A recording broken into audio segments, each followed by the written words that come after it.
Thank you, Chancellor. You've made no secret at all of the fact that the scheme has been very difficult to design. Would you accept that it's open to abuse? For example, people claiming the money and then basically sitting at home. And what would you say to people thinking of potentially abusing the system? The second one, a number of medium-sized companies have been in touch with us to say that the Bank of England loan scheme isn't working for them because they don't have an investment grade.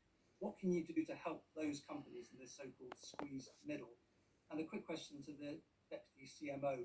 I don't think we've ever really had a public explanation of why this country decided to stop testing people who are suffering with symptoms of coronavirus when certainly when the World Health Organization is advocating that as a policy, and many other Asian countries have done this with great success. George, thank you. On your first question first about the scheme, look, we are designing these things at pace, as you rightly identify. Given the circumstances, I don't think we should let the perfect be the enemy of the good. We accept that has some challenges.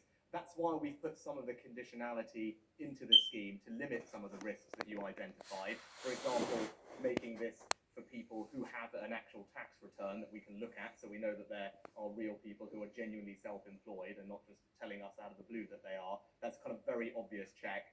There will be a form that people will have to fill in. We will contact them, because we can identify them ourselves, who we think should be eligible. We will ask them to apply and check a few other boxes, just to confirm, to your point, that they are still trading and some other things, which we can then later verify as well. So we will be able to actually put in place some sensible compliance measures in that regard. To your second point, I think that's a very excellent point. Now, we've obviously put in place a bunch of different loan guarantee schemes to provide credit to corporate UK.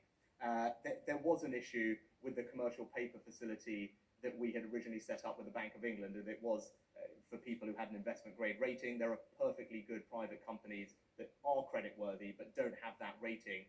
What we have done is work with the Bank of England to find a workaround for that, so that we can impute a credit rating from the company's individual relationships with their banks, and in that way construct a rating. We think that will significantly increase the addressable number of companies that can now benefit from that scheme. The details of that are imminently about to be published. And I thank the Bank of England for working with us constructively on that. And what it will mean is that between the coronavirus business interruption loan scheme at the bottom end, for companies up to £45 million of turnover, and the commercial paper facility on the top end, we will now be covering 80% of UK employment and 80% of corporate UK turnover with those two schemes. That still does leave a small 20% gap in the middle. We are finding ways to try and address that gap as well. Obviously, that's a little bit more challenging because by definition, those companies are not as credit worthy, and this is taxpayer money we're putting on the line. So we need to make sure that there is some way that we are protected in that regard. But I think now that we have an improved commercial paper scheme, we've got 80% of employees and corporate revenue covered, and there's a small gap that we are actively working on to find some creative solutions for. Thank you, Rishi.